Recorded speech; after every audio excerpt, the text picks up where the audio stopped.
A full plate, if you will, for tonight's Cape Coral City meeting set over this dinner hour. The topic of food trucks, specifically a potential ordinance that would corral those trucks into what the city is calling mobile food courts. Meeting documents indicate city leaders want to amend codes within Cape Coral to allow for special food trucks to get set up in one centralized location.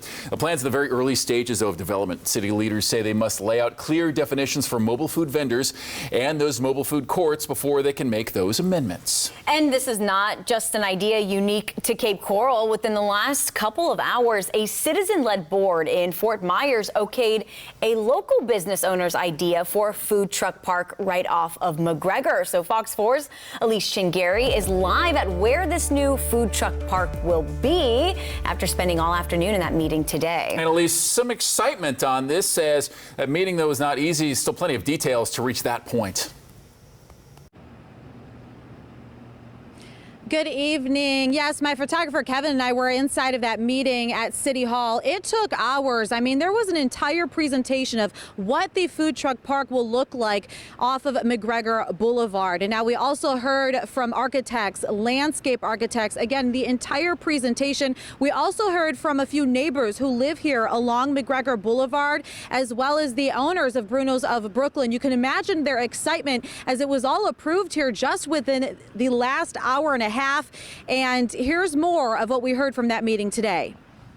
We are elated. We are super happy. We just can't wait to get started. This is Calcedonio Bruno. His first words after I caught him immediately after the approval of the food truck park by the Board of Adjustments. He and his wife Genevieve own Bruno's of Brooklyn and came up with this entire concept. This is about a year and a half in the making, and we'll start tomorrow. He's ready to get it going, and today we saw those designs of what's planned to become Bruno's of Brooklyn Bites food truck park on McGregor Boulevard. The plan is to be home for 5 food trucks.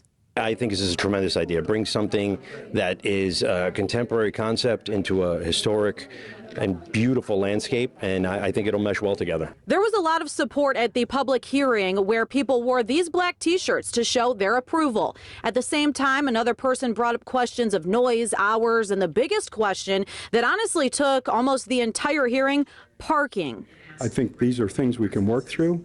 On a positive side, it represents growth in a concept that other areas are enjoying and getting the benefit of. The board says the owners will have to resubmit a new plan for landscaping to make sure the concept blends in with the area, especially as we know this is a historic area here along McGregor Boulevard. You're going to see some residents who welcome this change, the progress, and others who will not support it.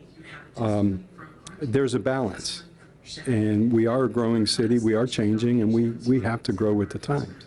To see a lot of development here along McGregor Boulevard. And, you know, today when I was also speaking with Mayor Anderson, there was some sense of trust in that meeting today. Again, these are the owners of Bruno's of Brooklyn, and they were talking about their work ethic. A lot of people were saying that that business is so successful and they have such a well-known name here in our area that they know that this area will be successful as well. When I spoke with the owner of Bruno's of Brooklyn, you know, he told me, again, as you heard, how excited he is. He says he wants to start this right away. They're hoping to have it developed by 2024. And if you're wondering what exactly is going to be inside of those food trucks, he says he's welcoming any ideas. So if you have a business, you know, make sure that you reach out to him because he really wants to help and give back to this community. But there was, you know, some clapping of hands and people were excited that this is coming to the area. I spoke with also a few neighbors around here too, and they say they're pretty excited for this development as well. Live here in Fort Myers, Elise Chingari, Fox 4.